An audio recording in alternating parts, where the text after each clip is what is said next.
نبدا بقى الحوار بقى، تعالى نتكلم بقى. باكج ستارت اب دكتور المسالك هي القسطره وكيس الجل. باكت مين يا راجل؟ انا هات القسطره من تحت الترابيزه والجل بتاع الالترا ساوند ده مش لاقي الفتحه يا اسلام. ازاي مش لاقي الفتحه ادهم؟ ايه الفرق بين التخصص في مصر والتخصص بره؟ في حاجات انا بعملها هنا في انجلترا ما بيعرفوش يعملوها. انت لو في بلدي انا ما اتعاملش معاكي اصلا. وهو اسمه اوليفر، قال لي لا ما تقوليش اوليفر، قول لي يا اولي. استاذ دكتور محمد حماده، حمو ده حمو. من اسوأ التجارب في حياتي. ايه المجالات اللي اقدر اشتغل فيها بره؟ دكاتره المسالك اللي بيستخدموا اي هيستبدلوا الدكاتره المسالك اللي ما بيستخدموش. بقى كل مستشفى فيها روبوت دلوقتي، والمريض اللي كان بيقعد 7 ايام في المستشفى وياخد مسكنات الدنيا كلها دلوقتي بيقعد 24 ساعه. ايه اللي يخليني اسافر؟ اللي عايز هيسافر. والله وصلت للمستوى ده في مصر، خلاص يبقى حرام عليك ان انت تسافر. هتلاقي نفسك انت سايب نفسك، فتلاقي يجي ابنك جاي لك تاني يوم بافكار انت كانت لا يمكن تتخيلها انها تحصل في بلدك.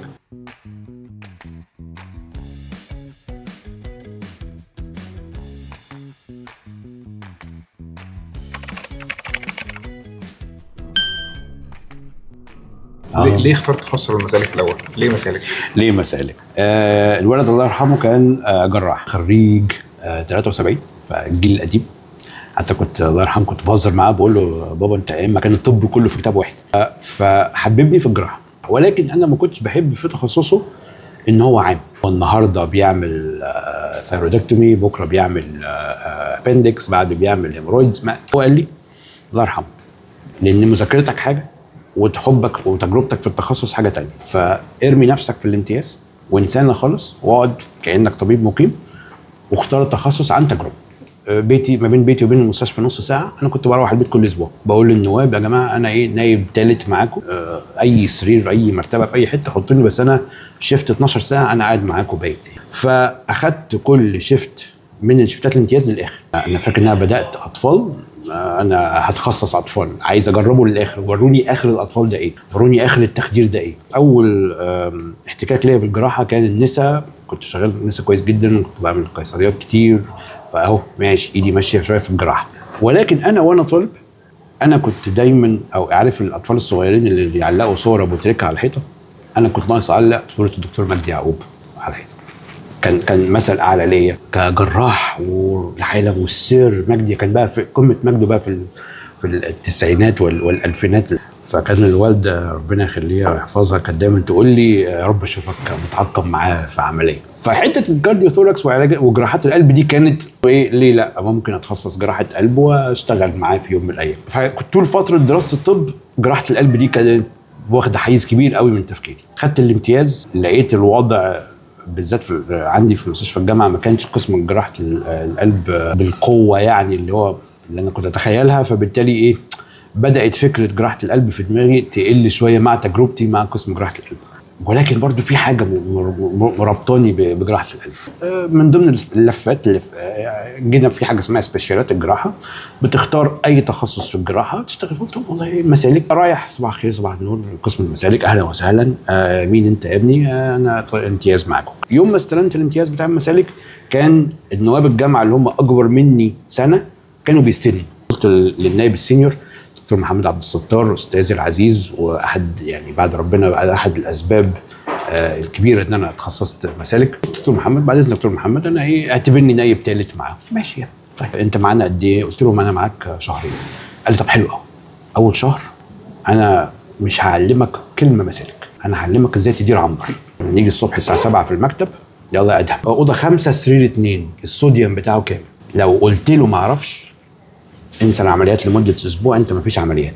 فاللي هو بتيجي قبل النواب تمر على المرور عشان تحضر نفسك وتبقى انت جاهز. هو كان ما شاء الله عليه ولا زال يعني عنده ذاكره فولاذيه رهيبه. يعني كان عنده زي لوج بوك، مش لوج بوك يعني اللي هو حالاته اللي اشتغلها. كنا نفر الكتاب كده، يلا يا دكتور محمد فلانه الفلانيه سنه كذا جت عملت العمليه الفلانيه يمين ولا شمال والكومبليكيشنز بتاعتها كان رهيب. بس انا برضو متعلق بجراحه القلب، برضو في حاجه كده مش قادر ابطلها. اللي هو بدات اقول والله المسالك حلو. جيت في الشهر الثاني جرعه عمليات حلوه يعني. دخلت مع اساتذه وكان منهم فات ابويا ده ابويا محمد عوض وهو محمد عادل مع بعض. مع بعض ماشي تعالى خش معايا. وكان راجل ما شاء الله استاذ وايده حلوه. ولكن برضو في حاجه ما بدات اقول طيب هي شكلها المسالك حلوه يلا بينا. فحصل موقفين. الموقف الاولاني انا انا قلت لك اخدت نسا الاول قبل المسالك، فكنت في تركيب القسطره البوليه الانسانيه في الستات سهله بسيطه مفيش مشكله، لكن في الرجاله كان دايما الايه بيتحكى لي من زمايلي اللي خدوا مسالك قبليه، قسطره المسالك الرجاله دي صعبه جدا. انا بحس ساعات العكس، يعني هي بص قسطره الستات لما تبقى صعبه بتبقى صعبه، ايوه او بالك هي سهله هي اسهل، لكن لما بتبقى صعبه بتبقى اصعب حاجه. لكن الراجل لا، خطره دايما، انت هتنفخ البالونه في البروستاتا تفجر البروستاتا وتفجر. يا جماعه في ايه تخوفوني ليه؟ شايل الامتياز نبطشيه المسالك يا جماعه، تبليغه في الطوارئ، عيان في احتباس في ديتنشن ماشي محتاج قسطره. رحت لقيت شاب 33 سنه، انا انسى هذا الشاب احتباس بيصوت في البيت فالمهم طب يا جماعه قسطره ماشي، مش بكثر باكو الكلام اللي انا باكت مين يا راجل؟ هات القسطره من تحت الترابيزه وبتاع والجل بتاع الالترا ساوند ده فكنت انا في على السرير والعيان، والسرير اللي جنبي كان صديقي اسلام اللي انا بقول لك عليه ده، فهو كان اللي علمني نظريا ازاي اركب قسطره. بس انا ما كنتش مديت ايدي في عيان قبل كده راجل يعني، جاي اركب القسطره مش لاقي اليوريثرا اللي فتحت مجرى البول، مفيش. فاللي هو يا اسلام مش لاقي الفتحه يا اسلام ازاي مش لاقي الفتحه ادهم. المهم اتاري العيان عنده هايبوسبيديس، فتحه البول مش في مكانها الطبيعي، احليل سفلي. ايوه بالظبط احليل، والله احليل حلو قوي الاحليل دي.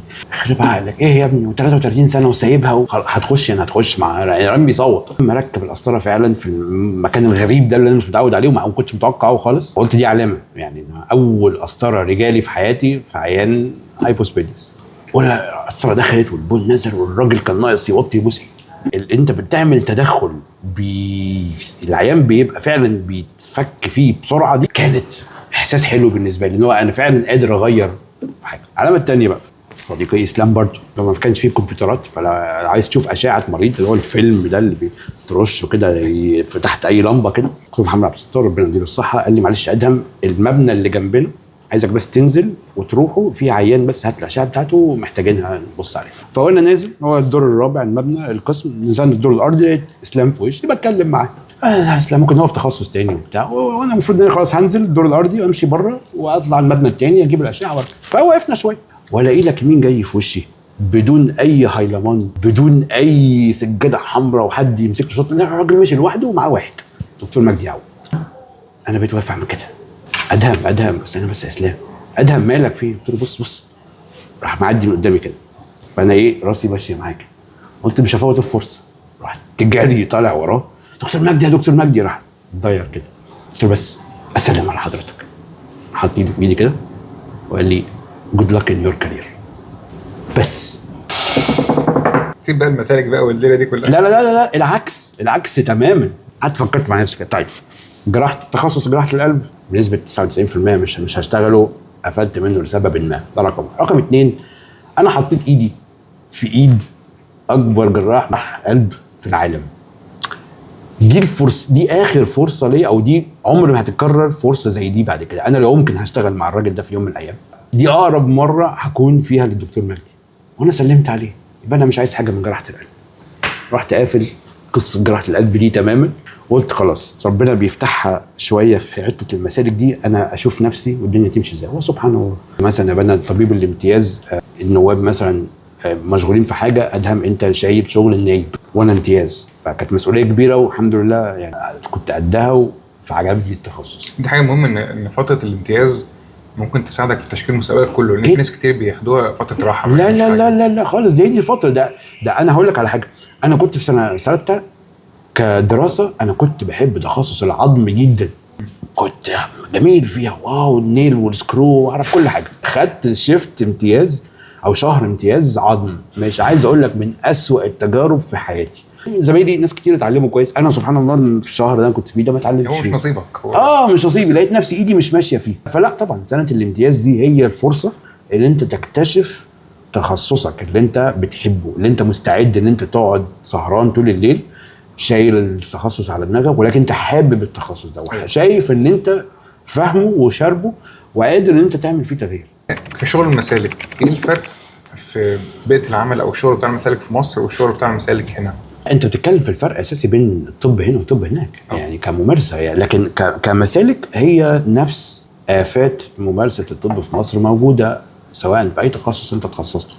فهو مش الفرق بين مسالك مصر ومسالك انجلترا، هو الفرق بين طب مصر وطب انجلترا. للاسف بسبب الظروف الاقتصاديه فبقت تحولت الى تجاره ومهنه، فانت غصب عنك حتى لو انت عندك مبادئ ساعات ممكن المبادئ دي تتراخى في قدام مغريات ماديه، وان انت تعمل حاجات انت ممكن تكون شايفها غلط.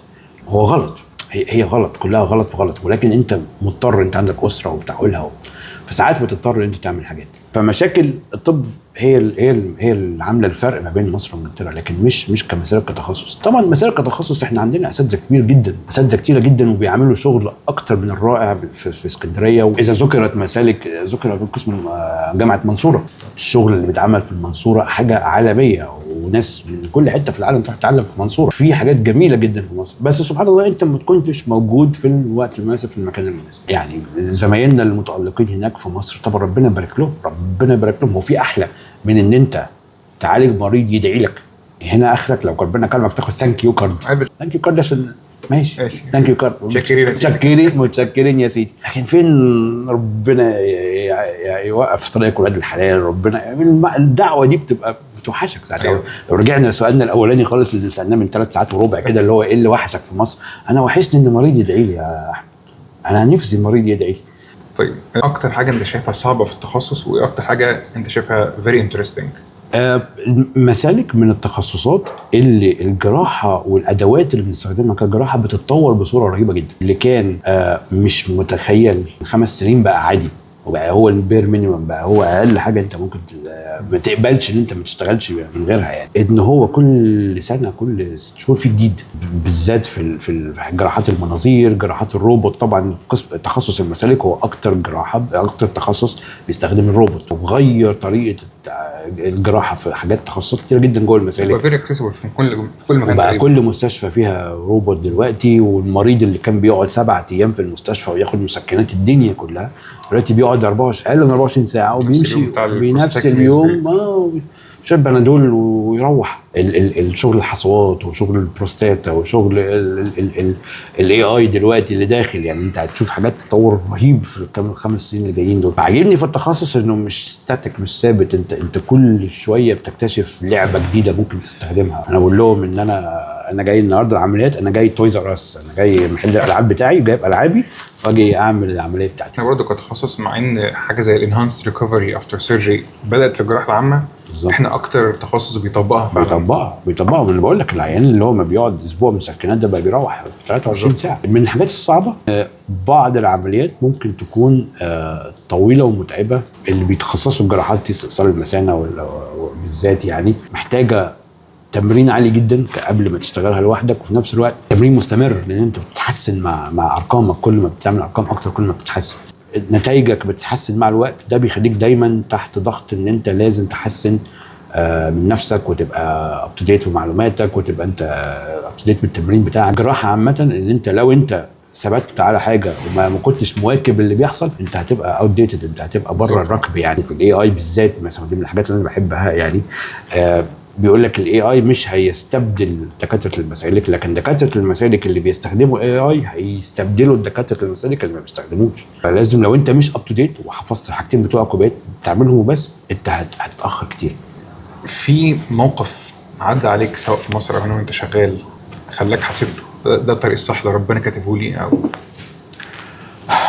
بص هقول لك حاجه، فكره ان انت في حد شايف فيك حاجه ومؤمن بقدراتك وبيساعدك، بالذات لما يحصل مشاكل. اي جراح ما بيحصلوش مضاعفات، يا اما بيكذب يا اما ما بيعملش جراحه، لازم يحصل لك مضاعفات. فلما يحصل مضاعف مش ناتجه عن خطا، ولكن ناتجه عن ظروف كتيره جدا، وتلاقي التيم اللي انت شغال معاه وراك وبيسندك وبيدافع عنك، تعرف ان انت سبحان الله ربنا حطك، ممكن يكون ربنا حطك في المكان المناسب في الوقت المناسب.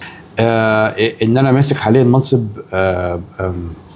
زي رئيس لجنه الجمعيه البريطانيه للمسالك البوليه. اللجنه دي او الكوميتي دي او السكشن ده دوره ان هو يقدم دعم للدكاتره اللي جايين من دول تانية، لان احنا للاسف كلنا مرينا بتجارب. ساعات لو في بعض الاماكن ما بنعرفش السيستم ماشي ازاي، فبناخد ممكن نشيل شغل اكتر من شغلنا، ما بنطورش نفسنا في الطريقه الكافيه.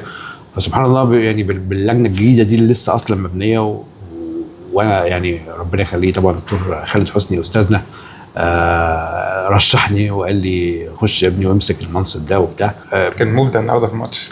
كان رهيب اللي شفته. والله النهارده ماتش انت طبعا الفيديو ده هيتعرض في يوم تاني. النهارده كان ماتش مصر وبلجيكا العالمي. فكان خالد حسني موجود معانا وهو قال لي قدم على اللجنه دي والمنصب ده. وانا هعمل ايه يعني؟ بس ماليش خبره في الموضوع ده. لا قدم بس وتشوف.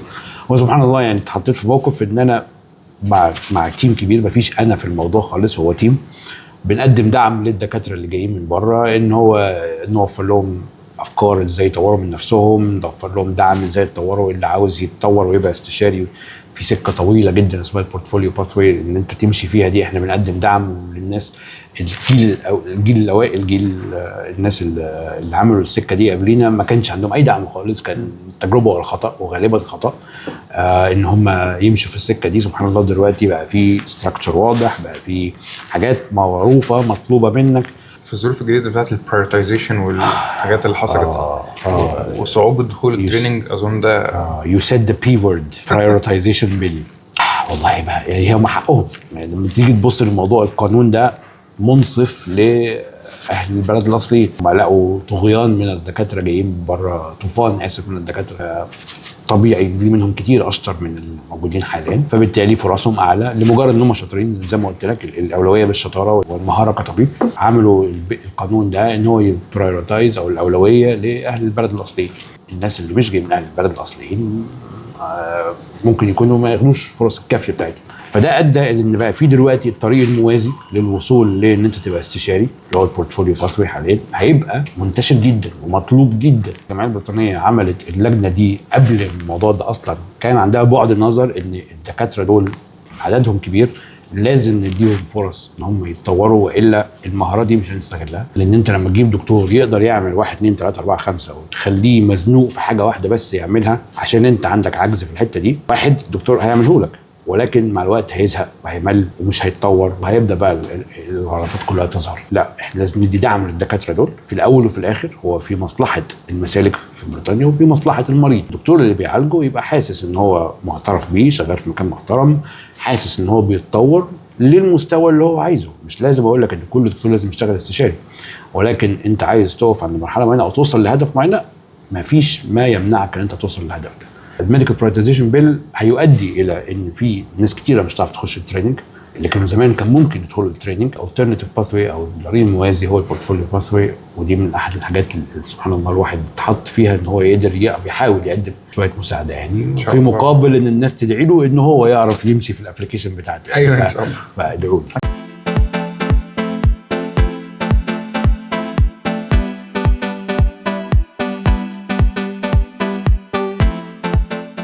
يقول لك انا هاخد مسالك علشان مسالك سفرها اسهل من بقيه تخصصات الجراحه، دي حاجه صح فعلا؟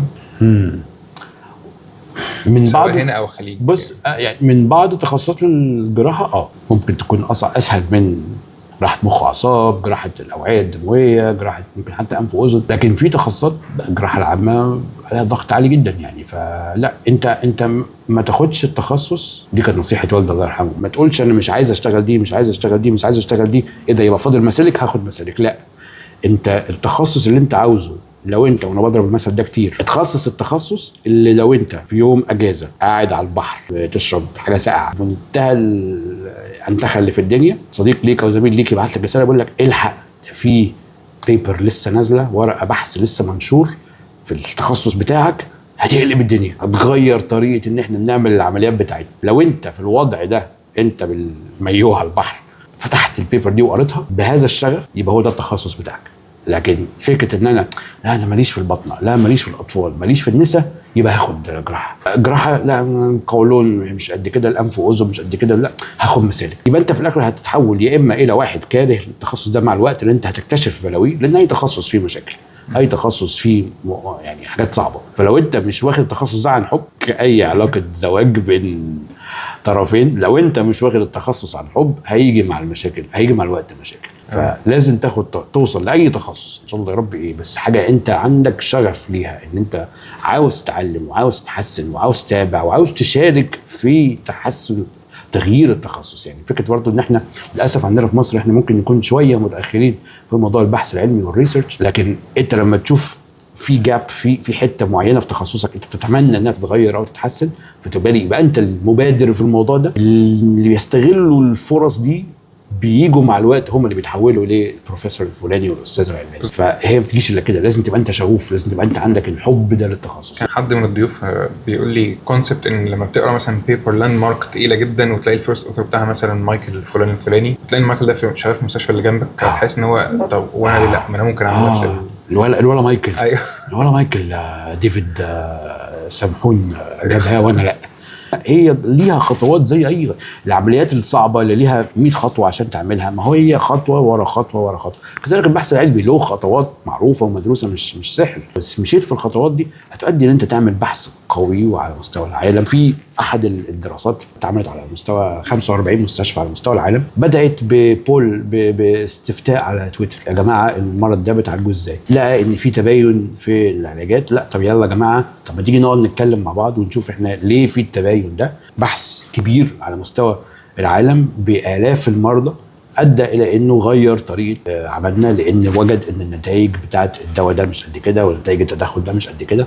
طب ما تيجي نستاندردايز الموضوع دي، نحط اصول للموضوع. واحده من اكبر الاستاديز اكيد انت هتعرف الايدنتيفاي ستادي بدات بشويه شباب بيتكلموا مع بعض بس كده. فهي لو انت مش واخد التخصص عن حب انت مش هتحس ان انت عايز تتحسن فيه اصلا. اللي عايز هيسافر، لان هو مستشفى زي اي مستشفى وشغل زي شغل وتيم دكاتره زي اي تيم دكاتره. لكن الفكره ان انت تبقى انت يبان في عينيك اللمعه بتاعت انا الحته دي عايزه تكون دي بتاعتي. الشغف ده لو موجود انت هتتالق في اي حته. لو حد في مصر لسه فريش جراديوت دلوقتي وكلم حضرتك وقال لك انا عايز اشتغل مسالك في يوكي، بص هنقول على فريش جراديوت، ونقول على نايب، ونقول على حد مخلص ماستر. اوكي نبدا بفريش جراديوت. فريش جراديوت خلاص قفلت معاه ان هو مش عايز، انا مش عايز اقعد في مصر، لازم اسافر وعايز اشتغل مسالك بره مصر. يجب ان يكون عندك شويه خبره في المسالك. الوضع مع الكومبيتيشن الرهيب، مع المنافسه الشديده اللي موجوده مع اهل البلد ما عادش ينفع، لا لازم تتميز. فاشتغل شويه في التخصص بتاعك لما تحس ان انت على الاقل عندك البيزكس، شويه شغل في شويه اساسيات الريسيرش. يعني تبقى انت عندك شويه اساسيات في البحث العلمي بحيث ان انت ما تجيش ابيض. يعني تبقى انت على الاقل تعرف لما زي ما بقول لك ايه هيد ذا جراوند راننج، يعني انت اول ما تيجي تجري على طول. دور على مكان الشغل فيه على مستواك انت. ما تقولش ان انت بتعرف تعمل حاجات ما بتعرفش تعملها، لان هيبان مع الوقت. ما تدعيش ان انت تعرف حاجات انت ما تعرفهاش او اشتغلت حاجات ما اشتغلتهاش، لان حتى لو انت اتقبلت مع الوقت هيبان ان انت مش مستواك كده. لو مش موجوده يبقى تعالى يا سيدي وابدا من الصفر واصبر. فكره ان انت، ودي نصيحه سمعتها قريب وعجباني الصراحه، ان حتى لو انت مش لاقي شغل مسالك، تعالى اشتغل طوارئ. تعالى لو في شغل طوارئ، تعالى لو في شغل عنايه، تعالى. يعني مش قصدي اللي قدامك خش، اللي قدامك ويقبلك على مستواك ده تعالى، لمجرد انت تاخد ان جاست اكسبيرينس، مجرد انت بس تعرف السيستم ماشي ازاي، لان السيستم مختلف تماما عن السيستم الموجود في مصر. والمشكله بقى ان انت لما تتصادم مع السيستم وترفض ان انت تتغير معاه، شكرا هات اللي بعديك. ما تجيش بافكار ان هو انا هشتغل بطريقتي باسلوبي، لا، السيستم اقوى من اي حاجه، وبالراحه وهدي اعصابك وما تتشنكش. وازاي الممرضه تكلمني بالشكل ده انا دكتور وانا هي ممرضه؟ لا يا حبيبي، انتوا تيم خلاص وكلكم بتشتغلوا، انت والعامل اللي بيزق العيان، انتوا كلكم تيم بتأدوا دور في خدمه المريض. خليك متفتح ومتقبل فكره هيتقال لك حاجات انت بتعملها غلط، ويجب ان انت تعترف بده، وما يكونش عندك التكبر والعنطزه ان انت لا انا دكتور انا وانت ممرضه. كان في دكتور من بلد اوروبيه جت مديره القسم، هي مش دكتوره، هي مديره ماسكه الاداريات يعني بتاعت القسم بتاع، جت تقول لي الدكتور ده قالها لي انت لو في بلدي انا ما اتعاملش معاكي اصلا، انا استشاري كبير، انت اداريه يعني، او سوري في اللفظ. ودي كلمه زعلتني جدا، لان هي بتاع الاداريه اللي مش عاجباك دي بتعمل دورها وانت بتعمل دورها، وانتوا الاثنين ما ينفعش تستغنوا عن بعض يعني. لكن فكره هو ايه الاستاذ الدكتور، انا الدكتور فلان الفلاني، وازاي يا ابني انت مين انت عشان تكلمني؟ والحواجز اللي احنا بنحطها لنفسنا للاسف اللي بتؤدي في الاخر ان انت بتبقى بتنفصل تماما عن التيم. ما بقاش في تيم، يوم ما يحصل غلط هتلاقي ان مفيش حد يقف في ظهرك. لكن لو انت والممرضه والعامل والفني والعامل النظافه والنواب الصغيرين كلكم حسيتوا ان احنا كلنا بنعمل دور في السيستم الكبير ده، علشان في الاخر المريض ده يخش بالمرض ده يطلع منه سليم، ساعتها هتحس ان لا، من العادي جدا ان انا والعامل اللي كلمني باسمي ومفيش حاجه اسمها دكتور وحضرتك انا كان في استشاري اول ما جيت، انا اسيتشو، والاستشاري ده بقاله سنين في انجلترا انجليزي، مستر بناديه بالسير نيم بتاعه وهو اسمه اوليفر. قال لي لا ما تقوليش اوليفر، قول لي يا اولي. لو انت بس الاستاذ دكتور محمد حماده، حمو ده حمو. انا كان عندي كونسلتنت كل ما كان يخش الاوضه لازم اوقف من على الكرسي، ده كان بيتضايق جدا. اقعد على الكرسي. يا ابني اقعد يا ابني. في هي دي الحواجز اللي احنا حاطينها للاسف بتؤدي ان واحد، احنا كلنا عايزين نهرب من السيستم اللي احنا عايشين فيه. 2 بيؤدي الى ان في حواجز مصطنعه. لما نفهم الحته دي وان كل واحد فينا له دور في الوحش الكبير اللي اسمه الخدمه الطبيه، هنفهم ان احنا لازم نتواضع ونتعامل مع بعض. فنصيحه لاي حد جاي، اخلع عن عيشينك القديمه. يعني انت انسى ان انت استاذ دكتور فلان، او انت شاطر في الحته دي، او انت معاك الجي بي اكس واي زد ام ار تي اكس مش عارف ايه، لا في التخصص الفلاني، لا تعمل الحته دي عشان انت ربنا حطك في المكان ده فبتعرف تعمل الحته دي، ودي او ده شاطر في الحته دي فبيعرف يتحط في الحته دي فبيعمل الحته دي. طيب ده بالنسبه للصغيرين.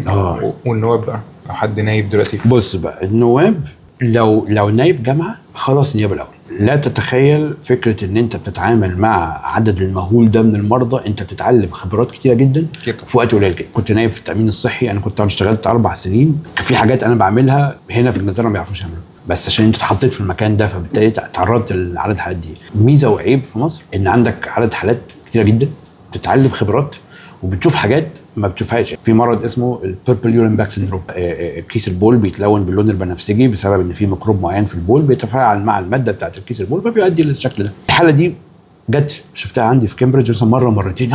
ايه ده، واو بيربل يورين باك وبتاع. طب نيجي نكتب كيس ريبورت. كيس ريبورت يا جماعه، حد كنت بشوفه كل اسبوع. يعني عياده الاساطر دي يوم الثلاث الصبح دي اللي هو ال 20 30 مريض عندهم اساطر اللونج تيرم دي انت تخش تشيل وتركب دي التوسيع عيادات. الحاجات اللي انت ما بنعملهاش هنا دي احنا كدكاتره عين على الاقل من الحاجات اللي مثلا تخليك تشوف حاجات كتير جدا. لو تقدر تستحمل وتخلص نيابتك يكون افضل. مش قادر زي ما انا عملت، يعني انا كان الظروف الماديه لا تسمح لي اخلص نيابتك. بالظبط، يعني فاهم ازاي. ولو حد بقى مخلص ماستر او مخلص ام دي، صدمه كبيره جدا بالنسبه لي لما اشتغلت استشاري هنا هو كميه الادمن او البيبر ورك اللي انت بتعملها. انت بتقعد مع العيان ممكن 5 دقايق، بتقعد نص ساعه تكتب على الكمبيوتر، تراسل الدكتور الفلاني وتتصرف مع الدكتور العيني والتخصص الفلاني وتبعت هنا وتعمل هنا. ده ما كانش موجود كتير في مصر. في مصر انت قاعد معاك الدفتر الجدول بتاعك، ان حاج عمليتك وريني، افر في الدفتر اليوم ده فاضي ماشي، انت عمليتك كمان اسبوعين الساعه كذا تكون عندي في العمليات، وادي اهو روح اتحجز. القوه دي على ان انت تبقى انت مسيطر على مواعيدك ومواعيد عملياتك ومواعيد عياداتك دي انساها. انت ممكن تكون عاوز ان العيان ده يتعامل في اليوم الفلاني، انا ما اقدرش اعمل لك الكلام ده، ان في ويتنج ليست رهيبه ولازم اخلصه. اللي هو انت لا انا دكتور، انا ازاي انتوا تعدلوا عليا؟ لا انا عاوز اشتغل العمليه دي اليوم الفلاني الشهر الفلاني الساعه الفلانيه. مش هيحصل. السيستم اقوى من ان حد يخش ينطحه، بالذات لو حد جديد في السيستم. لو انت بقى ابن السيستم وبقالك 10 20 سنه في السيستم تيجي، ممكن في كلام ممكن تتحايل حوالين الموضوع ده. استاذ في تخصصك وكل حاجه وجميل، وهم يحبوك ان انت شاطر وتخصصك وارقامك المهوله اللي هم ممكن ما يكونوش وصلوا لها انت وصلت لها، ولكن اعمل حسابك ان انت هتشيل حاجات انت ممكن ما تكونش بتحببها. دفعتي دلوقتي اساتذه مساعدين في مصر يقول لك انا ايه اللي جبني انجلترا دلوقتي؟ انتوا بتعملوا العمليه دي مثلا بتعملوها مره في الاسبوع، انا بعملها مره كل يوم في عيادتي. عيش حياتك، وممكن حتى تكون ماديا احسن كمان، احسن في مصر. هو اكيد مش ممكن. يعني انت الرقم اللي بتقراه في العقد بتاعك حاجه، واللي بتقبضه في ايدك حاجه تانية. الضرايب هتاكلك وهتاكل جزء كبير من مرتبك. لو انت العائد الوحيد، انت بتشتغل الوحيد، العامل المادي كله على ظهرك، العبء المادي كله على ظهرك، اعمل حسابك ان الماديات مش هتكون احسن حاجه. انت مش هتشتغل الشغل اللي انت بتشتغله في مصر، اللي هو انا عيادتي النهارده بالليل عمليات، او ليا 3 ايام عياده و3 ايام عمليات. لا، وهتلاقي في منافسه على العمليات، وانا عندي لو سرير عمليات واحد ولازم اوفق ان القسم كله يشتغل عليه. هيكون في شويه تنازلات. اعمل حسابك تتنازل وما تناطحش السيستم، فتيجي انت في الاخر مش هتاخد المميزات اللي انت كنت متوقع انت تاخدها. انا قدامي دلوقتي فرصه الشغل في الخليج، وفرصه شغل في يو كي. شغل يو كي على ميدل جريد ليفل ريجسترار مثلا، وشغل الخليج اخصائي، يعني نفس الكلام تقريبا. تمام. تنصحه ياخد ايه، دي ولا دي؟ بص، لازم يحط في اعتباره كذا حاجه، وهو بقى على كفتين الميزان يختار. لو عاوز ماديات افضل، دور على ان انت تعيش في مجتمع شبه المجتمع اللي انت طالع منه، عايش في مكان بيئه كويسه دينيا على الاقل ان انت تربي فيها اولادك، خليك طبعا. ولكن ممكن مش هتاخد التطور الوظيفي اللي انت نفسك فيه، مفيش اقامه، مفيش دايما، قصدي مفيش جنسيات. لو انت ده اللي بيدور عليه وعاوز تشتغل في مكان اللي هو ساعتين اركب طياره اكون في مصر، فالخليج طبعا حياتك تبقى فيها مستقره جميله جدا. ولكن تعمل حسابك ان ممكن في اي وقت ان انت يعني لا تنسى ان انت جاي من بلد تانية، فبالتالي هتعامل ساعات ممكن مش معامله اهل البلد. لو انت عاوز تشتغل في مكان ممكن تاخد فيه حقوق اكتر، الماديات مش احسن حاجه مقارنه بالخليج، فيها نوع من الاستقرار في الاقامه، عندك استعداد ان انت تستحمل رزاله السيستم ورزاله ان في حاجات ساعات غير منطقيه مطلوبه منك، في حاجات اكبر منك للاسف، فلازم انت تختار. ناس بتمشي كويس قوي هنا وناس بتمشي كويس قوي هنا. ما فكرتش في الوضع الحالي دلوقتي بعد ما قعدت هنا فتره كبيره واي نوت تروح الخليج بقى؟ هو بلان بي للامانه، مش هضحك عليك، انا حابب ان انا اخد شويه خبره اكتر كاستشاري، لو حصل في الامور امور وخلاص لابد ان انا امشي، فما يكونش ان انا قفلت كل البيبان في وشي. الخليج طبعا هيفضل يعني مكان محترم جدا جدا جدا ان الواحد يشتغل فيه. ولاد دلوقتي بداوا في سن البلوغ ولا كذا، فبايه لو انت مش مطعمهم كويس في البيت، في حاجات كتيره جدا وحشه بره البيت ضد مبادئك، زي ما كنت بقول في الاول. لو انت ما عندكش مبادئ وخلعت العباءه بتاعتك دي، هتلاقي نفسك انت سايب نفسك، فتلاقي يجي ابنك جاي لك تاني يوم بيت بافكار انت كانت لا يمكن تتخيل انها تحصل في بلدك. طبعا ده عامل خطير وعامل مخيف، طبعا ده من احد الحاجات اللي لازم تفكر فيها كويس جدا يعني. ولكن هي زي ما بقول لك، نرجع تاني لحته ان انت عايش في مجتمع قريب، يعني بقول لك مع الاسره المصريه اللي احنا عايشين معاها، مع المجتمع الاسلامي اللي احنا عايشين فيه حاليا، بتلاقي ان ساعات المجتمع بيحميك وبيحمي اولادك من شرور المجتمع الاكبر. اخر حاجه خالص بقى، دي اخر حاجه احنا لازم فيه، ده لسه بدري يا راجل، اخر حاجه احنا قاعدين. الاسئله خلصت خلاص يا عم لا، هات السيره تاني. نجيب اسئله كمان. قول يا باشا. حاسس انك بعد الرحله دي كلها حققت الورك لايف بالانس اللي انت كنت مستنيه، خصوصا في المسالك يعني؟ بص، ما هو انت لو حسيت ان انت حققت يبقى هتقعد. ورك لايف بالانس بدا يتحسن شويه، بالذات لما تبقى استشاري، ولو انه الضغط العصبي عليك من حاجات تانية كتير. انا اشتغلت في نفس القسم كاس اتش او، كريجسترار ليفل او سينيور فيلو، وككونسلت، نفس القسم بنفس الناس. اللي بيتغير هم الجناير، لكن السينيور ستراكشر بتاع التيم زي ما هو. يعني بطلع من واتساب جروب بتاع الاس اتش او، داخل ليف الجروب ده، اخش واتساب ريجسترارز، خلص واتساب ريجسترارز وانا يا جماعه انا ماشي، اخش واتساب كونسلتنت، اللي هو وانت اس اتش او بتسمع عن جروب واتساب الكونسلتنت زيها حاجه كده في الخيال. السيستم من كل مرحله بوجهه نظر مختلفه. انت الاس اتش او انت بتشتغل ال 12 ساعه بتوعك، انت بتروح ما تعرفش اي حاجه عن القسم ومالكش اي مسؤوليات. اذا سينيور فيلو في شويه مسؤوليات، لكن في كونسلتنت انت بترمي عليه الهيلب ساعات، في الاول وفي الاخر العين ده باسم كونسلتنت. تيجي انت بقى از كونسلتنت بقى، انت شايل بقى كل الكلام ده على دماغك. فكورك لايف بالانس بتفرق من مكان لمكان. انت بتخش جوه السيستم وبتعمل اللي مطلوب منك، وفي اماكن مستشفيات اصغر شويه والله يقول لك انت شاطر في الحته دي بتاعتك، اعملها زي ما انت عاوز واحنا مش هنتدخل. ساعات بيبقى في شويه اوتونومي، شويه اختيار في الحاجات اللي انت تحب تعملها وبتاع. لكن لو انت شغال في مكان كبير، ممكن ساعات تحس ان انت يعني مطلوب منك حاجات ممكن تكونش انت كويس قوي فيها او مش مرتاح فيها، ودي كده انت تتطور. تحس انها تيجي، وتحس ساعات انها لا والله انت عليك ضغوطات، يعني ايام امتحانات المذاكره كانت صعبه على الاسره، ايام مثلا انا راجع من العمليات ومهدود وبروح انام، فبالتالي مفيش وقت اسري. الورك لايف بالانس ده شيء نسبي. حاسس ان في حاجه انت ضحيت بيها عشان توصل للليفل ده؟ انا مش عايز احس ان انا ضحيت بحاجه، لان لو حسيت انت ضحيت بحاجه دي انت هتحس ان انت هتندم.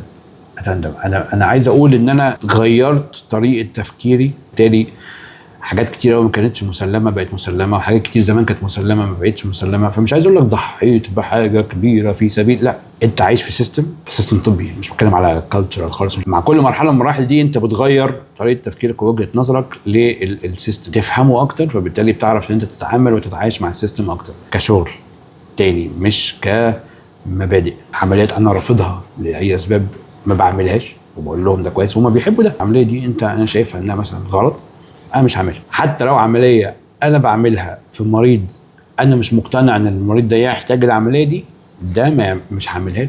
غيرت، بقيت في شويه مرونه في التفكير عشان توصل بس تتعايش مع السيستم. كلمه اخيره بقى، بص للكاميرا بص للكاميرا. انت باصص لي من الاول، كفايه عليا بقى كده. يا عم انت منورنا والله. حبيبي الراجل ده صح والفيديوهات بتاعته صح والقناه بتاعته صح. لا مش الأصل. دكتور احمد يعني اشكره جدا على الفرصه ان هو اتاح لي ان انا اتكلم. الكلام معاه ما بيخلص. احب اقول بس لكل طبيب شايف ان هو ان انجلترا والسفر والغربه تفهم السيستم وتتماشى معاه. لا هنا الامل الرهيبه اللي هو طبعا انت تقول لي بعد بقاله 10 سنين وبتاع، لا مش الفكره. كل مكان فيه مميزات وعيوب. ممكن تكون انت ربنا حطك في مصر وثابت هناك وده الاحسن ليك. عسى ان تكرهوا شيئا وهو خير لكم وعسى ان تحبوا شيئا وهو شر لكم يعني. فافهم بس انت ربنا اداك ايه مميزات واستغلها وتعامل مع القدر خيره وشره وسبحان الله. بس خلي مداركك مفتوحه، خليك مداركك مفتوحه لاي فرصه ممكن تيجي. سبحان الله اللي طلعني من مصر كومنت على بوست، مش هقول لك طلعني من مصر هروبا ابدا، هو طلعني من مصر بس كنوع من تغيير الظروف اللي انا كنت عايش فيها. والله لو كان الظروف احسن بكتير جدا واسيب مصر ليه؟ حد طول ينزل بالليل الساعه 2 الفجر يتمشى على الكورنيش يضرب ذره وخروب ساقع وبتاع، ده جميل هو بالك ده، ولكن المميزات الكتيره دي مع قصادها عيوب كتيره جدا. فالنصيحه بس ان هو محدش يتعامل مع السفر كسفر كغايه. انت عاوز ايه من حياتك؟ حققت ده في مصر رائع جميل استمر، ما فيش لا ما عرفتش تحققه في مصر ما تقعدش امشي، لكن ما تضيعش مبادئك وما تضيعش افكارك بعذر ان هو ده اللي قدامي. ولا ارض الله واسعه والسفر متاح غير زمان، غير ايام اهالينا اللي كانوا دكاتره كان السفر صعب وشاق. لا دلوقتي كلنا احنا موجودين في كل حته والسبورت موجود ودور علينا وهتلاقينا، وكلنا زي ما اتساعدنا عايزين نساعد. ان احنا بس نفكر في فكره السفر مش كغايه ولكن كوسيله للوصول الى غايه. انت غايتك ان انت يا سيدي عايز تمارس الطب بما يرضي الله، والله وصلت للمستوى ده في مصر خلاص يبقى حرام عليك ان انت تسافر. والله ما عرفتش توصله في مصر يبقى حرام عليك ان انت تقعد. الله المستعان. بفكره ان هو لا كله بيسافر يبقى لازم اسافر، لا. وفكره ان لازم اقعد وما ينفعش اسافر برضو، لا. السفر ما ينفعش يبقى غايه، لازم يبقى وسيله. وكان هذا هو الموجز. نبدا بقى الحوار بقى، تعالى نتكلم بقى.